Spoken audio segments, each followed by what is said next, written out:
Bonjour et bienvenue sur les Vitamines du Royaume pour cette petite capsule sur les temps à venir. Alléluia. Donc, pour connaître ce qui nous attend, nous allons entendre les paroles de Jésus qui prêche aussi un autre évangile qu'on a l'habitude d'entendre et qui nous séduit peut-être moins. Mais le Seigneur nous dit des choses très précieuses. Dans Marc 10, 29, à une question que posaient les disciples, Jésus répondit, « Je vous le dis en vérité, il n'est personne qui, ayant quitté à cause de moi, ait de la bonne nouvelle, sa maison ou ses frères ou ses sœurs ou sa mère ou son père ou ses enfants ou ses terres, ne reçoive au centuple, c'est merveilleux, présentement dans ce siècle-ci, des maisons, des frères, des sœurs, des mères et enfants et des terres. » Et c'est là qu'on comprend aussi quelque chose, avec des persécutions, et dans les siècles à venir, la vie éternelle. Amen. Seigneur Jésus nous dit ici clairement que l'évangile n'est pas un long fleuve tranquille, c'est que les disciples sont des témoins, et comme lui a été rejeté, eh bien, il y aura aussi des difficultés, mais il y aura beaucoup de bénédictions. À cause de la bonne nouvelle, à cause de la bonne nouvelle, nous sommes appelés autour de nous à publier cette bonne nouvelle, et bien sûr qu'on sera rejeté aussi à ce propos parce que la nouvelle génération ne connaît pas Dieu. Je parle ici de l'Europe, je ne parle pas de l'Afrique.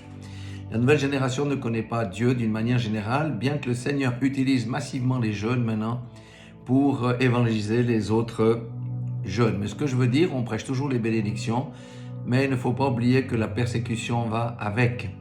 Et dans la publication de la bonne nouvelle, eh bien, nous gagnons des frères, nous gagnons des sœurs, nous gagnons des maisons, nous gagnons des terres, des enfants aussi. Pourquoi? Parce que c'est l'amour qui prédomine. Et toutes ces persécutions qui sont pour un temps, on va dire, plutôt court, eh bien, ont pour fruit la vie éternelle. Alléluia. Vous voyez, quand on parle de la vie éternelle, c'est aussi renoncer à soi-même. Et Jésus donne une parole dans Luc 14, 27 qui dit « Si quelqu'un vient à moi », pensez à vous, et s'il n'est pas son père, sa mère, sa femme, ses enfants, ses frères, ses sœurs, et même sa propre vie, il ne peut être mon disciple. Quand il dit haïr, ça veut dire de passer les autres devant Jésus. Amen. Jésus doit avoir la première place. Un disciple met toujours Jésus avant sa femme, avant ses parents, avant ses enfants, avant ses amis, avant son sport. Et quiconque ne porte pas sa croix et ne me suit pas ne peut être mon disciple. Je pose la question. Est-ce que quelqu'un qui n'est pas un disciple va entrer dans le royaume de Dieu? Non, ce sont les disciples qui entrent. Puisque le Seigneur, dans la Grande Commission, nous a dit « Allez, faites des disciples de toutes les nations et enseignez-leur tout ce que je vous ai prescrit. » Alléluia. Donc, on voit que nous vivons dans des temps de ténèbres et on voit que le monde commence à haïr celui qui se réclame de Christ. Parce que il est une honte à ses yeux.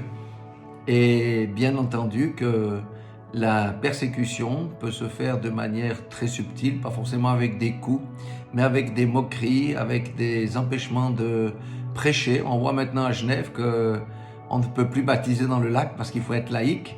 Vous voyez ce genre de choses dans certains endroits, comme ici à B, il faut demander une autorisation pour aller dans les rues, etc.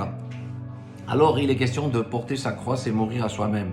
Et Acte 14, 22, il est dit ici, fortifiant l'esprit des disciples, c'est celui qui parle, les exhortant à persévérer dans la foi et disant que c'est par beaucoup de tribulations qu'il nous faut entrer dans le royaume de Dieu.